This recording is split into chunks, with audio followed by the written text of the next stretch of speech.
Welcome, everybody. This is the Beer Guys Radio Show. We are happy to be here.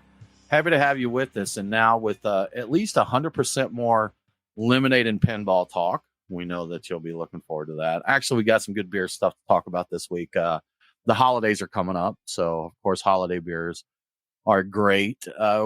There's more beer drama out there, Brian. It just keeps happening every week, even outside of what we would expect with things going on. A lot of infighting within breweries, internal disagreements. Miller Lite, macro beer, but they do cool things with their swag. We'll talk a little bit about that.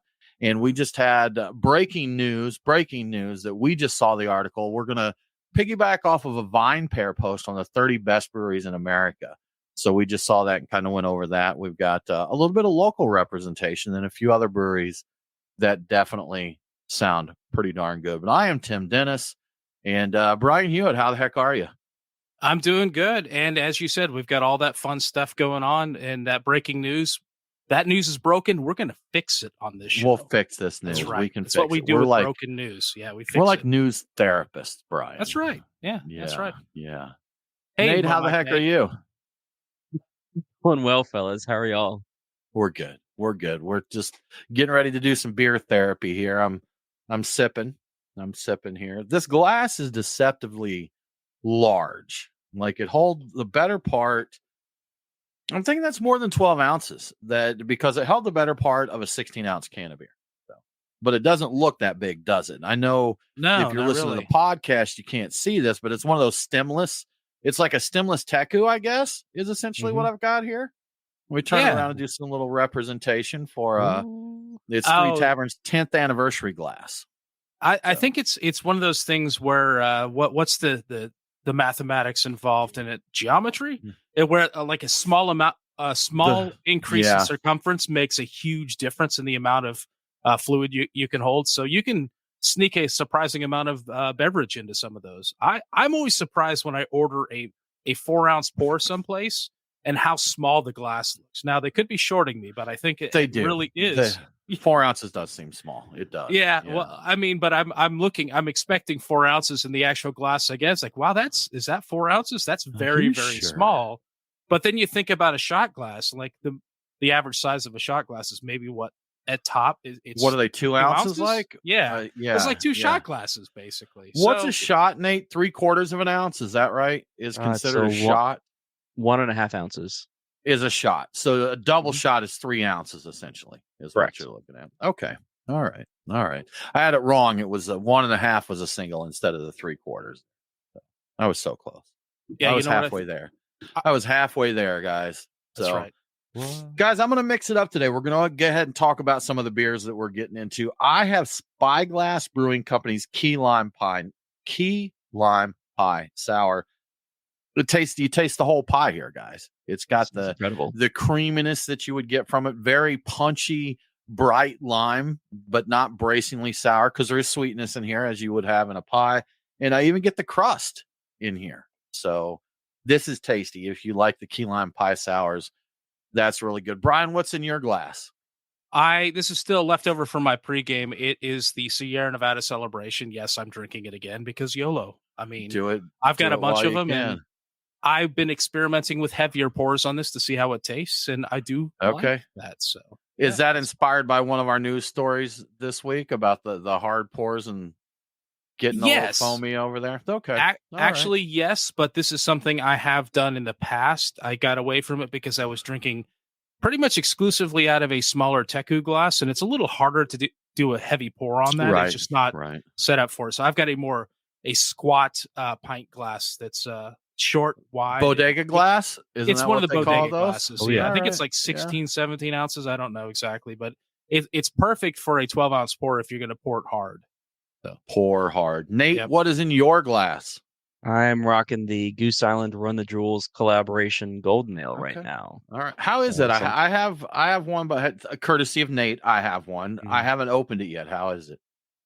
It's easy drinking. I mean, it's everything I want a Golden Ale to be. I didn't notice anything that was like a special thing about it besides that on the can it just said how Killer Mike and LP spent some time at the brewery. But I didn't see if there was any special ingredients involved in making the beer. It's a Fair. great tasting golden ale. All right. Good deal. Okay, cool. Good deal. Also going through, we have Brian, you got a little Wrecking Bar, a Big Slurp Imperial IPA. That was the Strong Beer Fest happened in Atlanta last weekend, and that won the best IPA category. So you got a can of that. Correct. In the seasonal spirit, Brian's got a Delirium Noel 2022 edition that he's going to get into. Mm-hmm. As Nate mentioned, the Goose Island RTJ collab. He's got a little Trillium Fort Point in there, classic pale ale there, and a little Bell's Hopslam action there. So get all into that. Beers of the week, no longer sponsored by the Nest, because the Nest is no more. We love them. We wish them the best. They're going to reopen. I think I mentioned that before. They're going to reopen as a new concept in the new year, in 2024, so they say. Like that's a real thing. Yeah, like if that even exists. Yeah, crazy stuff. Guys, I tell you what, the best breweries. Nate, have you looked at the article yet? I have. Okay, then I was going to ask you to make some guesses on what you thought might be in Georgia, but I will say something about beer lists. And when you see a best of list, we used to do a best of contest, okay, for Beer Guys Radio, best of Georgia beer, and we tried to do it as fairly as we could by letting the people vote. We did a nomination round, then we took like the top 5 from each of the nomination rounds, and then we did a final vote there, and we announced like the top 3 of each category. It was always controversial. People always got upset about it. There was one time when there was a misspelling of a certain beer's name, and 47 people misspelled it exactly the same way, if you know what I'm saying here. So it was hard to do. We didn't do it anymore because, to be honest, I think it lacked integrity, Brian. It was fun, and we had some good times with it, but it was hard to keep up with. And so with that in mind, with our experience with trying to put one of these beer lists in mind, and also from seeing other best of brewery lists, I love all Georgia breweries. I wish them all the best of luck. I wish all brewers the best of luck, but some brewers are not the best breweries in the state. That's just all the way there is to it. So, and there's some that fairly well known that they wouldn't be listed in the best breweries in the state that would make it on these lists. And I know the people at all the breweries, especially in the Atlanta area, most all of the breweries. And so it's like, I didn't wish them poorly. I'm just like, hey, they shouldn't be on this list. So that always made me question the others on these lists. Like, if I know these breweries and I know that they're not the best that we have to offer, what's the rest of this list like? And I guess, to be honest, does it really matter? It's just someone putting out a list there. You read it, you have fun with it. If you agree with it, you agree. If you don't, you don't. And sometimes I think that there are some put on there that are meant to be controversial to get people talking and sharing and all of that. So that is my thought on best of lists. And I'm glad you asked. Thanks for providing me that platform, Brian, to share that opinion. It's been a fantastic TED Talk, Tim. Thank you very much. Thanks. Thank you for coming to my TED Talk. Enlightening. Yeah. With that said, the ones that were listed in Georgia, I definitely agree with. I think there's some others I would have thrown into the mix as well, but definitely from Georgia, Halfway Crooks. You guys have heard us talking about them a lot. Good Word Brewing, another one we talk about a lot. And Inner Voice. I know we've mentioned it, but probably not as much as like Good Word and Halfway Crooks. But those were the 3 that got nods from Georgia. We'll put this link when we do the post for this. We'll share the link to this. But I'm sure if you just look for Vine Pair's Best Breweries 2023, you'll be able to find it. And we'd love if there's some in your local area to know what you think on there. But what are some of the other ones, Nate? What are some of the other ones on the list that you know of and think they deserve the shout out they got there? So one of the ones that caught my eye was Drecker, which, Drecker is out of, I believe, Fargo, North Dakota. And that's just not a place I would have. Yeah, it is Fargo, North Dakota. My dad's from Fargo, North Dakota. He grew up in Fargo. That's not a place that I would think that not a hype brewery, top 30 brewery would be. Yeah, okay. 30 brewery would be. And so it was really cool to see that city and that state, a brewery repping that city, that state on this list. And then another one, Allagash White is one of those early Belgian beers that I had that, I always enjoy seeing Allagash and trying. I think Black was one of their big ones a while back. And then another one that I saw, I've been seeing a lot more of Bottle Logic recently. And so I've been Yeah. seeing a lot of my Yeah. friends getting on the hype train for some of their releases. Good I stuff, think I man. saw Bottle Logic on another list as being in the top 10 or the top whatever of like stout producers in the country, like across the board.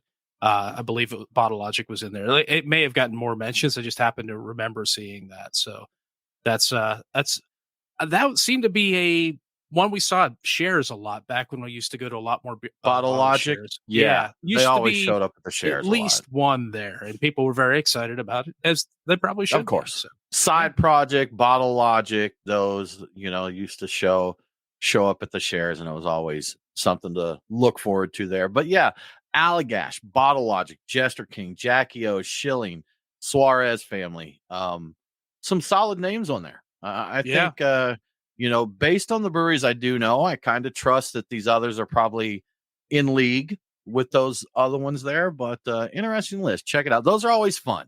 Whether you agree or disagree, it's always fun to look at these, and especially if your favorites get mentioned, and you're like, "Yeah, that's right."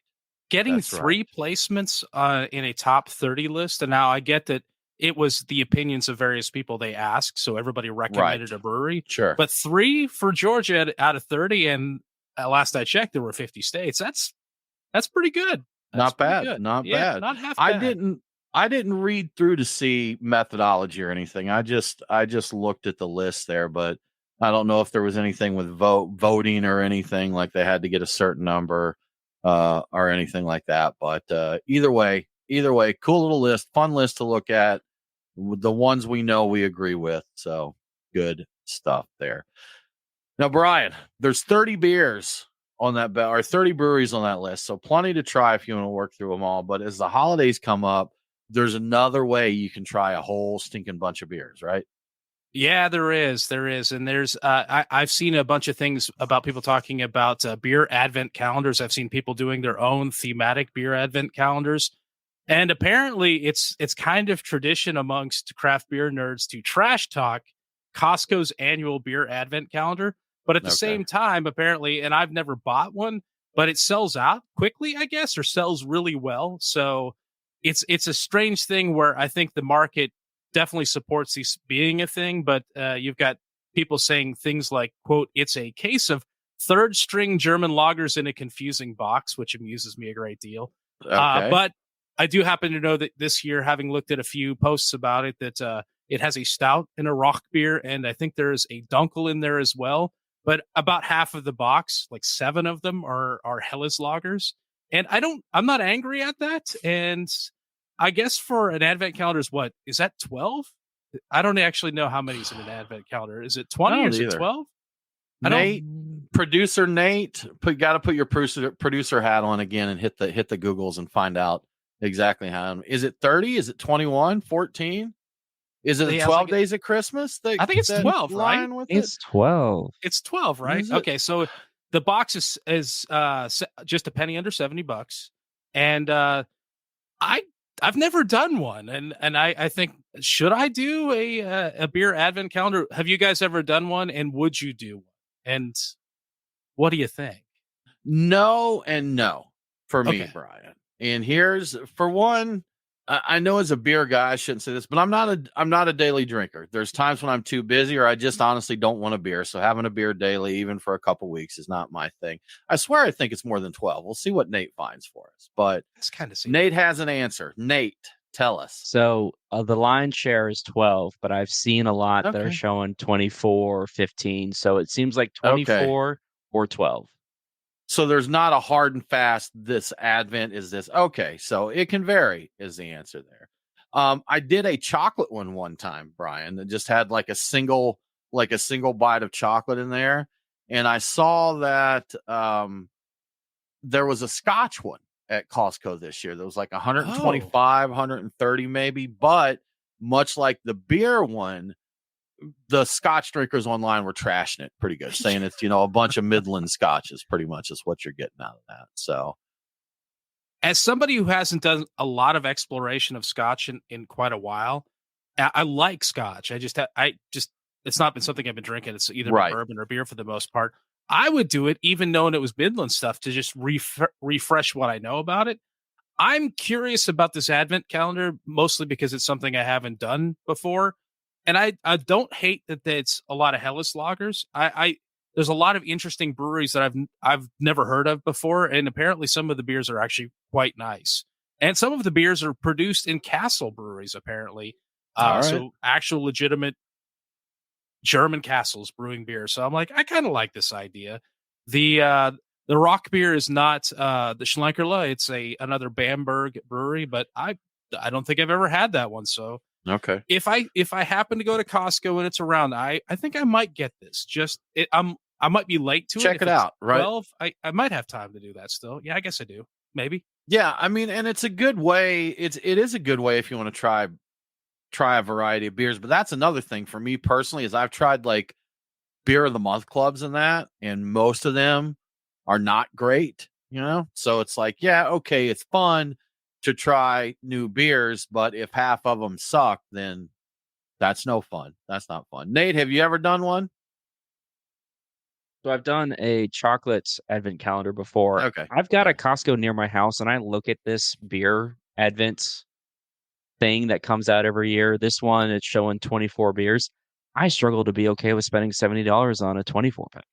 I know it's a little bit more labor intensive to, manually pack individual, it's a 24 pack variety, but I just wouldn't feel comfortable spending that much money. Fair. Now, did you find the box confusing? Because people have said it's a confusing box. Were you perplexed I didn't buy it? So I didn't actually fiddle with it. Okay. I just saw the price and I kept on walking. I wasn't sure if the have confusion any was on the inside. Info on that, Brian, on why it's confusing? No, it was just a comment about it was just one of the amusing comments. And I'm like, I saw a picture of the box. I'm like, it's a box of beer. What's confusing about that? I don't know what they were expecting. Did they not know how to open it somehow? Or I don't know. Yeah.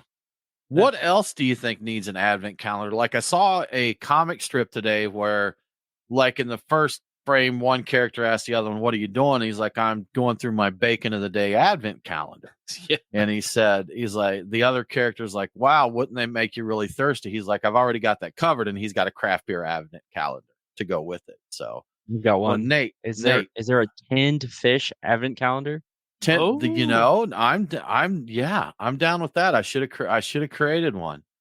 The FOD fish of the day. That would be it. That would be it. So I kind of do that on my own, to be honest with you. But yeah, good call, Nate. Advents all year long.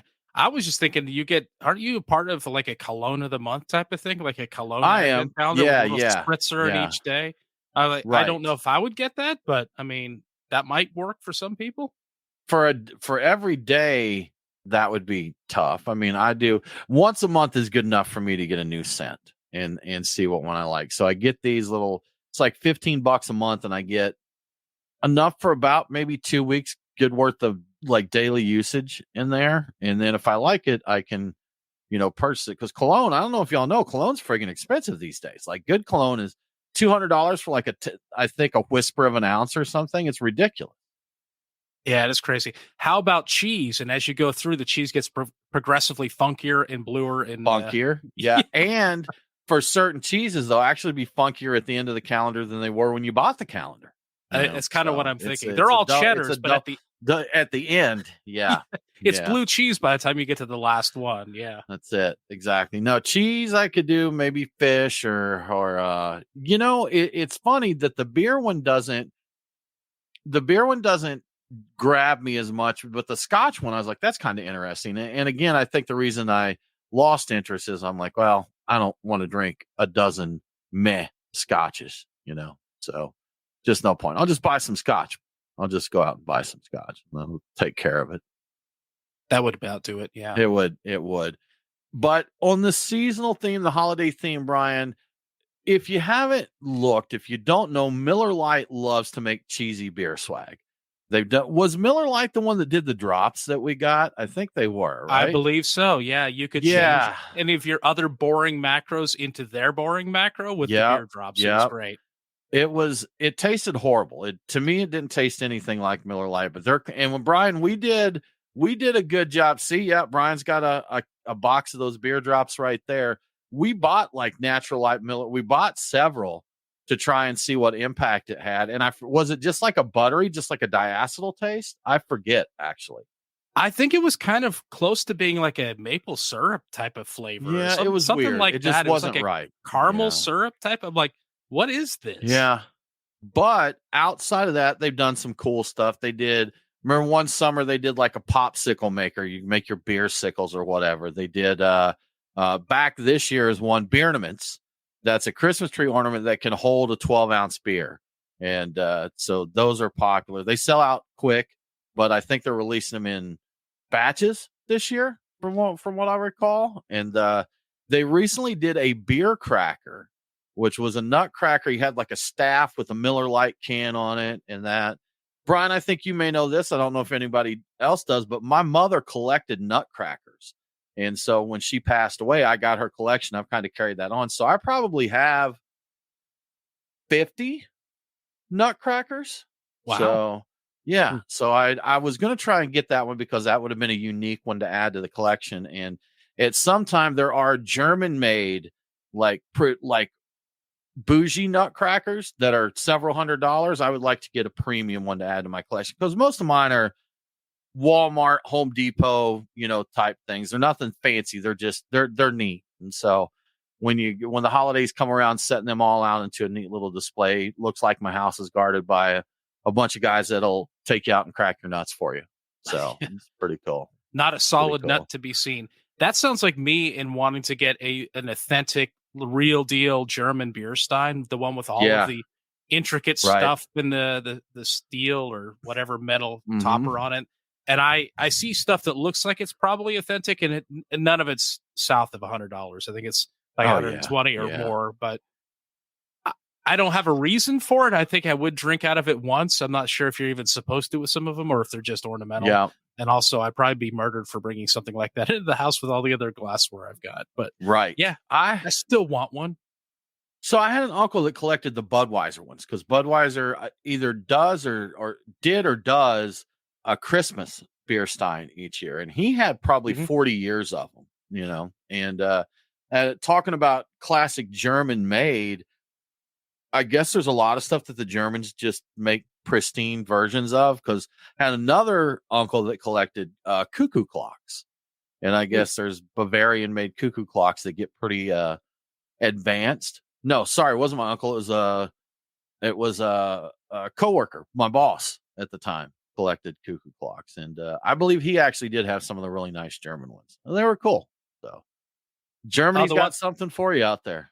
The ones where the little guys come around the front of it. And like it rotates around and there's a little scene on there and all that. So they get pretty fancy with some of those. Yeah, those are cool. Absolutely. But Brian, aluminum tariffs. We've heard so much about aluminum over the last year, can shortages and all kinds of stuff. But what's up with the aluminum tariffs? Yeah, it's really weird. I think people don't realize that people knew when they went into effect 6 years ago that there were aluminum tariffs, and there were, a lot of people were opposed to that just because, well, necessarily it's going to drive up the cost of everything that goes into a can. It's still in effect. And these tariffs have cost beverage manufacturers $2.175 billion over the past 6 years. The crazy thing is about 94% of that has gone to aluminum smelters and rolling mills in the U.S. and Canada. They got they've raised the price across the board for all their products, including stuff that is not affected by the tariffs. So they're raking in the cash. Only $135 million of that $2.175 billion has ended up in the U.S. Treasury. So I don't know if they ever expected to really collect on any of that or not, but they didn't. They didn't. The smelters are doing quite well with that. So this went well, I think. Okay, interesting. So $2.175 billion cost to American beverage manufacturers in reference to or because of the tariffs, correct? Correct. Yeah, but only $135 million out of that ended up in the Treasury. That's what I saw. I should give credit to the Brewbound's email newsletter. They quoted that. Okay. I'm not sure how you do that other than to do some fancy footwork. I think that what they're including is the raise of prices across the board under the guise of the tariffs, which only 135 million of the funds actually coming in really was tariffs, and the rest of it was using tariffs as an excuse. So Okay. so Gotcha. the tariffs, maybe I don't fully get the accounting and how this is possible. Taxes are weird, but yeah, it sounds like there's some exploitation, and this is definitely. I think breweries and other beverage makers are getting screwed in the process, and it's a rough time. Their expenses are up. It's causing beer to be more expensive to the end consumer. So everybody's getting screwed by this. Really, this did not go well. There are no wanna throw that winners out there. here. No win. Well, The smelters, it sounds like, right? Yeah. yeah, smelters and rolling mills. Yeah. They did really well. You know, Brian, you and I have talked about this before, and I think we differ a little bit on our opinions on this.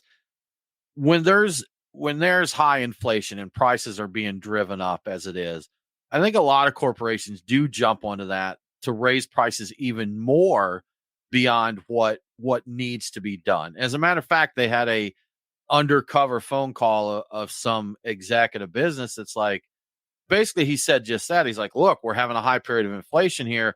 We can really hit these prices. And, he threw a bunch of corporate speak out for making higher profits. Basically, he's like, we can put the screws to people on here because they won't blame it on us right now. They'll just say it's inflation. And anytime there is a period of inflation or everything's expensive, when it does come back down, we're never going to come back down proportionally to what it should. Never. Whether it's gas prices or whatever it is, they're going to keep a little bit of that. If you raise the price on a $10 item by $3 and you're like, oh my God, inflation, we can't do this. And then the cost to you drops to where you could go back down to 10, then you're going to take it down to 11 and people are still going to be like, oh, it's cheaper now. That's great. So, and I think that's just the way it goes. We get the shaft, and over the course of years, things happen like college tuition going from $600 to $40,000, things along those lines. So everyone loses, Brian, in everything. I would say my only caveat there is in any industry, it depends on how much competition there is. I think in smelting and aluminum, yeah, we're probably boned. I don't think any of this is going down. I don't think the smelters have any reason. They'll lift the tariffs unless that there is competition to secure more. Like, I don't think there is. They have no reason to. And if perhaps they're in cahoots, they both realize, well, we're both doing really well. We're at capacity. There's no reason for us to lower our prices. Why would we bother? There are some industries where when the prices, when things get cheaper, the prices do in fact go down. So it really they do. But I'm saying that they're always going to take advantage of an increase to keep a little bit of it when they do go down. Likely. Maybe I shouldn't say always. Maybe I shouldn't say always. The majority of the time, they will take advantage. Yeah, it's typically yes. I mean, it would have to be really weird for them not. Like, you hear about price wars occasionally, that sort of thing happening. Yeah. But that's yeah, of course. Over time, yes, of course they're going to exploit the opportunity to keep a little extra money because, hey, that's growth, that's extra profit. Yeah. So look, I am sick of paying $4 for a dozen eggs, man. This is ridiculous. There's no reason a dozen eggs should cost me $4. So if I get the fancy organic ones, I saw a dozen eggs for $9 at the store the other day, and they were like free range organic. They get, I guess, like the Wagyu of chicken eggs. They're giving these chickens massages and they're playing them spa music. They take them out to Disney World for the day and then charge you $10 for a dozen of their eggs. It's ridiculous. I'm not going to stand for this anymore, Brian. That's madness. That's crazy. I have no idea why they would be quite so expensive. I'm gonna go buy some chickens. That's what's gonna happen. Yeah, I'm gonna get a coop in my living room, and I'm just gonna get all the eggs I can handle. I've heard from people who've raised chickens, which I don't honestly don't know why anybody I know would raise chickens, but I've known a few, and they say it is all the eggs you can handle, but also the chickens are an absolute nightmare. So it's kind of okay. Balancing act there. I know that backyard chickens are a thing, and I know in Atlanta there's various groups that like do backyard chickens or whatever. Because my homeowners association bans them. I can't do backyard chickens at my house. It's not allowed. But in town Atlanta, apparently they do. And I gotta admit, I'd love to have fresh eggs every day. Farm fresh eggs straight from there. But my sister lives in the country in Mississippi, and I went over to visit her a couple years ago for Christmas. I was violently attacked by a rooster. You may have seen the video that attacked by the rooster. But she had like 6 chickens in the rooster, I guess, and they're, in all honesty, they really do much. They just kind of hung out on the roost. They pecked around the yard during the day. That little pen where they could get in and a fence around it. And for the most part, they didn't try and get out of there. They just had to go out and feed them each day, and they built them a little coop in that. I don't know exactly what all you're supposed to do to take care of a chicken, but they seemed kind of low maintenance to me. So I don't know. It may be the guy I talked to, and I don't know the full details about it, but I think he wound up getting accidentally two roosters, and he meant to get a rooster and a hen. And I think that was part of his problem. And I don't know. I think he did wind up getting some hens, but then he had to deal with the multiple roosters and all the shenanigans. It sounded like a mess. And apparently he had them indoors sometimes too. And that seemed even weirder. I don't know. What kind of people do you know? I've known some oddballs. Yes. I think you can't have 2 roosters. I do believe that there becomes turf wars in that case. So I could see that being a problem. I mean, they fight those things in some places. Roosters will just tear into each other. Yep. I think it was a case that he got they screwed up on gendering the chicken somehow. I know that's a whole thing, gendering chicks or whatever. Like you've got people, I've seen videos about it, that can just look at a chicken like, oh, male, female. And you there's no way a normal human being could possibly tell, but they apparently have a sixth sense for the chicken whisperers. Yeah. I think they call them chicken sexers, believe it or not. Yeah. I think you're right. Yeah. All right. That's, that was a great diversion to chicken talk there. Who knows, man? Good stuff. Moving right along, Brian, foam is a hot topic right now. And we've played around with different foamy pours before, and like the Milko pour, I believe it's 4 different kinds that they do in some of Czech bars. I forget the names of them, but there's a Milko and some other ones. But apparently in the U.S., that's a hot topic right now, right? Yeah. According to the Washington Post, they're reporting that there is a, quote, a veritable tidal wave of foam-focused beer pours washing across the country. So that's not just us saying it this time, and it's not just Atlanta, which we sometimes get confused and think Atlanta is the world. It seems that the Czech Luker or side pull tap and cask engines are springing up everywhere. And even a blast from the past, the nitro taps of old are making a comeback. Untappd reports that an increase of 50% in cask beer check-ins over the last 2 years, and a 5.5% increase in nitro check-ins, and presumably just in the U.S. At the moment, Untappd does not track side pull taps separately from regular draft, so if it did, we'd probably see an increase in the Luker taps as well. Luker first sold its tap in the U.S. 8 years ago, and it has since sold over 5,000 of them in the U.S., and they have 6 distributors. Apparently, there are beer venues now that exclusively use Luker taps, which I've never been to one that does, but the article mentioned Little Lager Beer in St. Louis, so I would love to go there at some point. Okay. So I was just thinking, it could be that the Instagrammability of the slow pour with the big foamy head on it, the meringue head, has helped win people over because, the aesthetics sometimes is enough. Just like with the Boss pour, it's the aesthetic.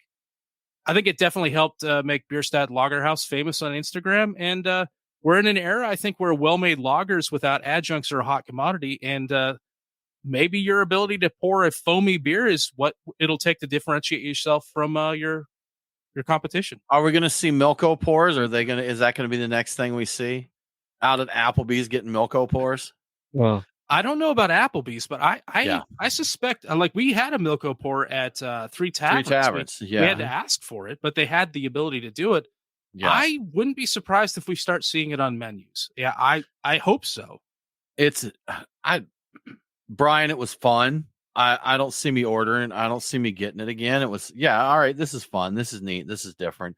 It's weird talking about these side pull taps because it really wasn't that long ago. I remember us getting really excited finding out that a beer bar in Atlanta had a side pull. The Porter was the first place, as far as I know, in Georgia to get a side pull tap. And we would go down there just for the slow poured side pull tap beer.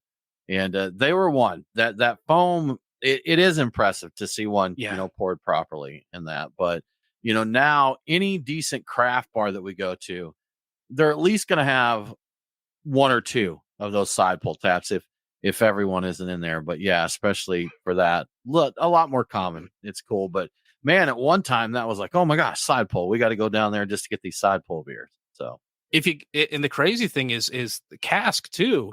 And we've got 2 cask mark establishments now in Atlanta. And we do. like that was something you would have never dreamed of 6 years ago when Lucre started selling their taps around in the U.S. 8 years ago, excuse me. Yeah, crazy. I want to see them put a Randall on a Lucre tap on a side pull Randall. That's Randall? Okay, here's the thing. I want to figure out how to infuse foam through the process so you can add things, aromatics and other things strictly to the foam. So if we're going to do it instead of Randall in the beer, if foam is cool now, I want to just impact the foam. Maybe we can get. So how they have the industrial strength whipped cream makers, Nate? I bet the things with the nitrous cartridges in that. Maybe we can make a wort of some sort, or maybe a beer that the specific purpose of that is to create foam, and then infuse it with things, and then you top your beer with a shot of our infused beer foam. Like who's with me? Maybe you're looking for Let's like play an around with espresso? it, Nate. Let's play around with it. Yeah, No, I'll play with that. no, you're talking like. Are you talking like the crema? Yeah, like the centrifuge and getting crema and centrifuging some stuff in it, like an espresso form. No, so centrifuge is the Nespresso method of getting a crema. Yeah, the traditional espresso is pressure. Bars of pressure create that crema. So I think the purists kind of frown on the Nespresso way of getting it, but as someone with an espresso, I can tell you that's a pretty stout, sturdy crema that it creates. So for what it's worth, I don't know what the heck I'm talking about when it comes to that side of things, but I don't know that I would equate this to like a crema. But I'm just saying some beer foam that we put, maybe put some hops in, some additional hops. So you get your beer and you're like, hey, let me add a shot of Mosaic. And we top the foam off to bring a little Mosaic aroma. I think it's a ridiculous idea that we're full of bad ideas, Brian. So here's one more to throw out there. Maybe we get something like a WD-40 can with that long straw, but it's instead of being full of grease, it's full of aromatic air, I guess, just air scent or something like that.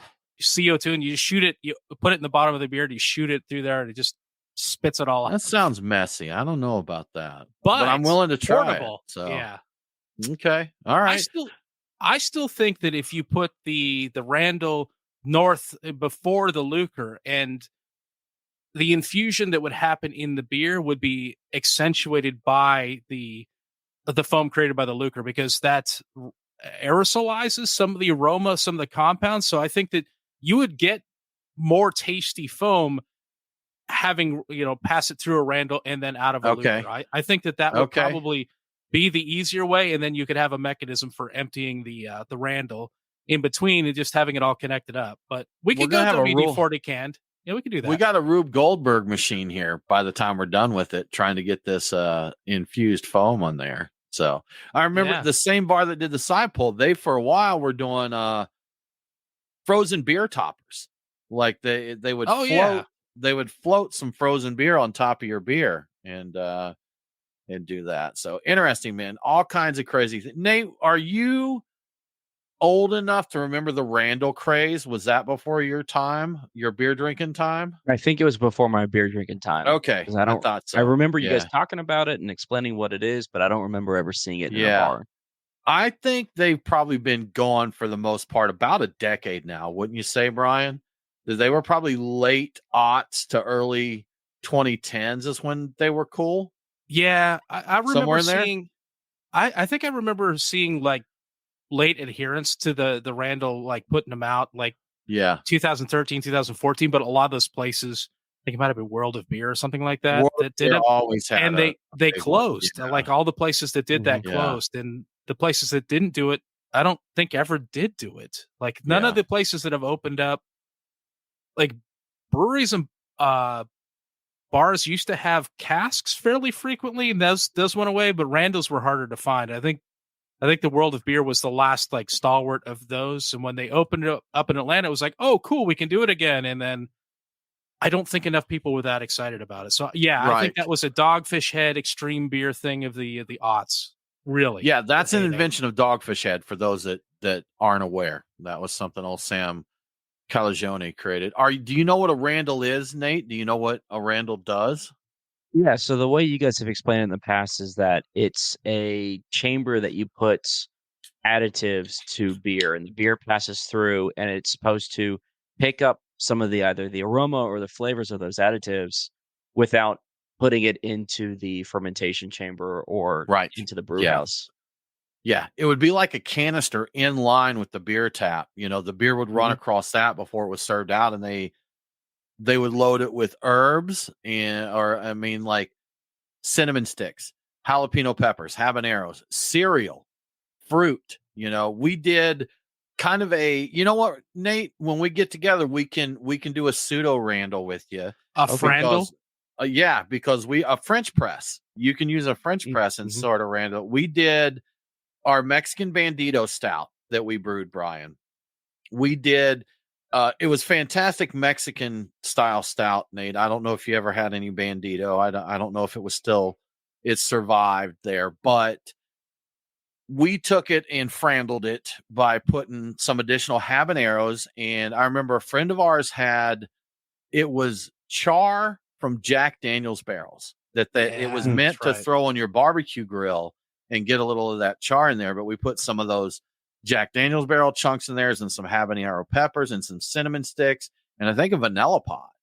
And I think so, yeah. I think we let it set for like 30 minutes and then pressed it down. That's the best one I ever did. Like I've tried it with some other things, but that one worked really well. I mean, it really infused those flavors in there and it lit your mouth up pretty good. That ended up being pretty hot on the Randall version. I wonder if you wanted to maintain more of the carbonation there. I don't think you'd have to press it the whole way. And I think we probably did, but you could press it halfway. All you need is that screen to keep the solids out. So you just get the beer. And it's actually a pretty good solution if you're looking for the Randall effect without having to, hook up that mechanism. Right. Man, the French press is very versatile. Let me tell you. Because of the temperature and not wanting to kill the foam, I would definitely think it works better for like a stout, something that maybe you don't care if you're hugely carbonated and you don't want it ice cold. You can put it in there. If it loses a little carb, it's not going to destroy the beer for you there. So that would definitely be try it out. Have fun with your beer. That would definitely be one of the cases where you see the people who do the super careful pour to not have any head at all. If you did that into the Frandle, I think that would work out well for you. And then be careful about the plunging part. So, somewhere, one of the places I most recently saw Randall, Brian, I don't know if it's still used, but Terrapin Brewery, Atlanta had one in their upper bar. So we went there to hang out with those guys a little bit. We always look forward to, they do a stout called Wake and Bake, a coffee oatmeal imperial stout. And they have a wake and bake off there at the brewery. They do one at the Mothership Brewery in Athens, Georgia, and then a smaller one here in Atlanta. And going up there, and they did some infusions and stuff like that. And Brian, they had my favorite, they had a Michelada bar out there, or Michelada. I believe we were corrected and told that we were saying it wrong, but you get the drift of what we're looking for. But Brian, even if they don't have the Randall, or even if Wake and Bake is not on for you at the time, they're going to have something that you like to drink. They always have a great variety, whether it's a Kolsch, a Pilsner, an IPA, a stout. They're going to have something going strong for you there. As the weather's getting colder, I mean, they're a great place in summer. They're a great place for baseball season because they're right there connected to the Braves Stadium. But they're open year-round with delicious barbecue, tasty beers. I just reached out to Mark. He was busy. Mark is the manager there, our good friend. He's going to let me know what the latest and greatest is coming down the pipeline so we can share it with you so you know what is going to be tapping there. But go check them out if you're at the Battery, or even if you're not, make a trip to Terrapin Brewery, Atlanta. Tell them the beer guys sent you. That's a great idea. And another place you can go, now that it's finally starting to feel like the time to drink some holiday-themed beers, honestly, I've been drinking Sierra Nevada Celebration this whole time, ever since it released. So I don't always adhere to this, but it feels right now. So I think it's time to go to Truck and Tap and see what they have pouring that's worthy of a holiday celebration. So I did just that. I went to truckandtap.com and looked to see what I would recommend. What would I drink looking for some holiday themed beers? So at the Woodstock location, my seasonal pick is Six Bridges Enduring Growth IPA. Now, hold on. I know it's an IPA. It's a West Coast IPA with spruce tips, fresh spruce tips. And I think it's only comes around this time of year. And I love a good spruce tip beer. And I think it's about as close as you can get to drinking a Christmas tree. So I think this counts as a seasonal a beer for the holidays. Now, the choice is also easy at Truck and Tap Alpharetta. How can you not have a beer called You'll Shoot Your Eye Out, where the Yule is spelled Y-U-L-E, as in log? It's a winter warmer from Stillfire Brewing that reportedly has hints of chocolate, nutmeg, and cinnamon, and that sounds great. Definitely would enjoy that. Another easy pick at Truck and Tap Duluth. I'm going to go with Left Hand's Candy Cane Nitro, which is an Imperial Peppermint Milk Stout, which I need some lactate for this already. On nitro, of course. And nitro is cool again, as we've discussed. So, yeah, got to get that. And finally, I'm going with Allagash's Snow Report at the Lawrenceville location.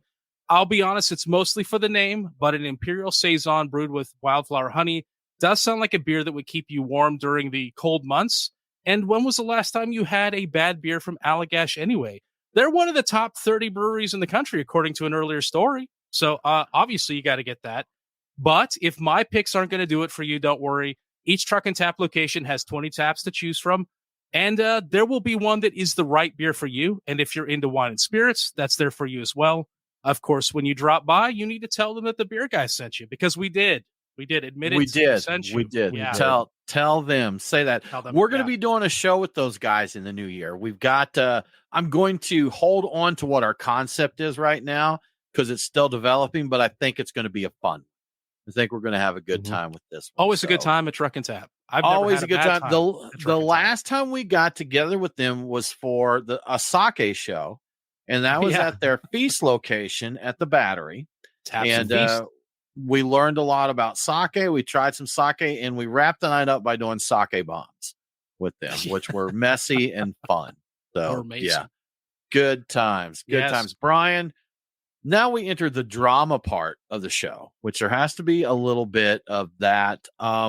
We've been talking for a while now, ever since the Ukraine invasion started, companies pulling out of Russia. And we talked about, I believe it was Heineken that said they were leaving, and they did, and they hung out for a while. But Carlsberg was another one that hung on. Well, Carlsberg's having some trouble now for doing that, right, Brian? Yeah, they are. And I did look, and Heineken, I think, is officially completely out finally. Okay. It took them a long time to do it. But anyway, so, yeah, this is playing out like the worst case scenario for any international brewery that had a presence in Russia at the start of the Ukraine war, the invasion. The timeline seems to be at some point earlier this year, Russia introduced rules allowing it to seize the assets of firms from, quote, unfriendly countries. So, wow, that's wide open. Carlsberg was in the process of selling its Russian assets and leaving the Russian market. Russia seized Carlsberg's subsidiary, Baltica Breweries, in July while the sale was in process. This order was apparently signed by Vladimir Putin himself. So he was very specific about keeping this from happening. Carlsberg, who apparently is a little slow in the uptake, terminated all of its Russian business in October in response. So July to October took him that long. Maybe they were working some back channels or something. Who knows? Russia then responded by arresting the boss and top manager of Baltica Brewing in November and accused them of fraud. Of course, Carlsberg is saying the fraud allegations are fake and part of Russia's justification for outright seizing the brewery, and that they have always acted in accordance with all the laws and the policies. I mean, my only question is why on earth was Carlsberg even still there? Did they not see this coming? Because I think we were talking about this likely to be happening for anybody who had a brewery operating in Russia, especially if they were looking to get out and do it quickly, you know? But anyway, so I did.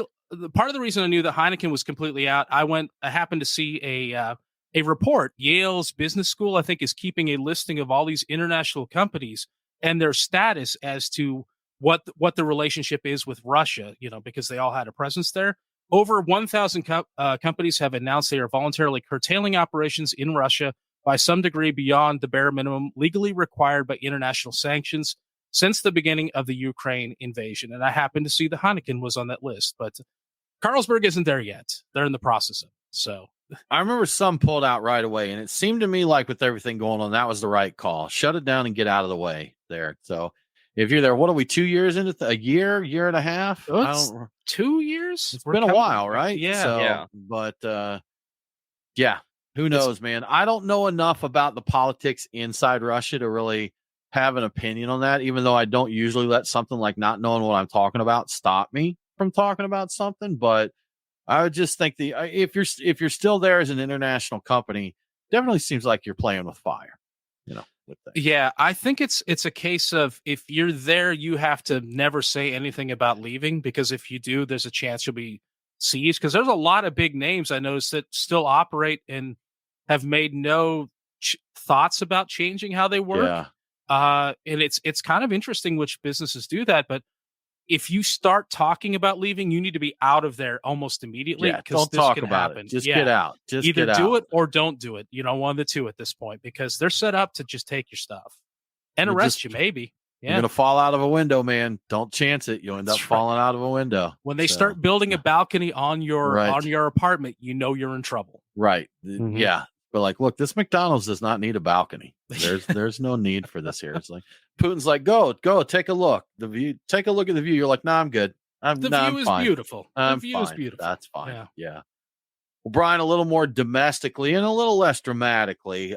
We talked last week about everything going on with Bevana, the lawsuits, the accusations, and things there. Brian, I think this kind of thing we may hear. There's probably more of this going on that we know about that's maybe not making the national news circuit, but we know times are tough for a lot of breweries out there. We were talking to a brewer earlier today, and just he's just kind of at his ropes in there. He's like, I'm doing everything I can, to save my brewery, and there's continued contraction, and I'm losing accounts, and someone's getting mad at me because my beer is $10 more than a macro import or something like that. He's basically just saying, y'all, it's tough. I'm working my tail off to make things work. And and I'm fighting an uphill battle here. So I know his story is not unique right now for breweries out there. With that, you guarantee, man, when some people get into a tough spot, sometimes they do things that they shouldn't. And some people don't even have to get into a tough spot for that to happen. But this week's news, Brian, is about Denver's Joyride Brewing Company. What's happening there? Yeah, Joyride Brewing is suing one of their co-founders. Allegedly, this co-founder racked up $420,000 in unapproved debt and spent hundreds of thousands of dollars of brewery money paying the bills for two other businesses he was involved in. One of them was another brewery that hasn't opened. And the other is a well-known club in the area that was aware of what was happening allegedly and where the money was coming from, and they're not going to refund any of it. All told, this co-owner is allegedly said to have drained over $1 million from Joyride's account since 2022.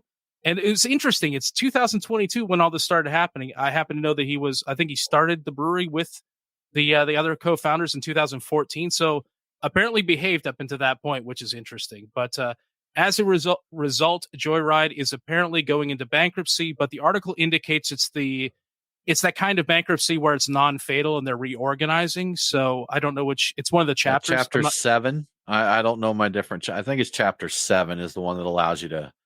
Yeah. There's 7 and 11 are the chapters, or the two chapters that I know there, Brian. It's probably one of the two. I don't either. Yeah. I'm not an accountant and I don't know a lot about that, but my thought was reading this in like what you were saying before I got into this, with the crazy growth of craft beer kind of being a thing of the past. I feel like we're going to see more stories like this, simply because when money is pouring in, it's really easy to hide financial misbehavior. Like you can move some money around because money is coming in so fast that it's not noticed. But when things get tighter and you have to start really looking at the books to see where things are going, that's when you notice that your co-founder may be paying his own bills out of the company account. Yeah. So yeah. And this is, we've talked about a few of these already. There was a big, I'm forgetting the brewery already, but there was a big thing.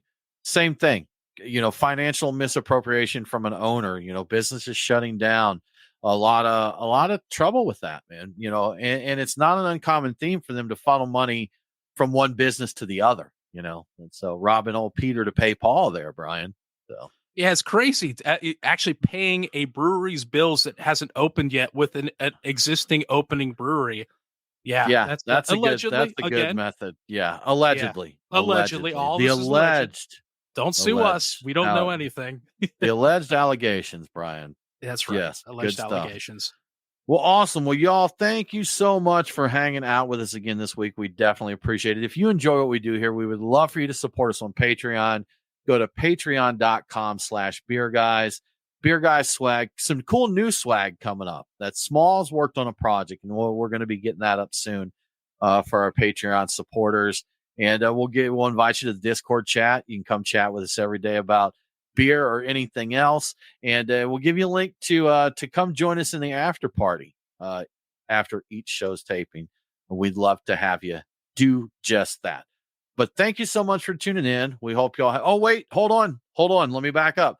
2 weeks, y'all. 2 weeks. Our annual holiday interfaith craft beer tasting spectacular is coming. So y'all check that out. Keep an eye out for it. Coming in 2 weeks. We love it. We invite our friends over from Rainy Day Brewing. They're Jewish, and so that makes this an interfaith celebration, and it's a good time. And we blind taste some holiday beers, pick out our favorites. Always an awesome time. But once again, y'all, thank you so much for tuning in. Have a great week, and don't forget to drink local. Cheers.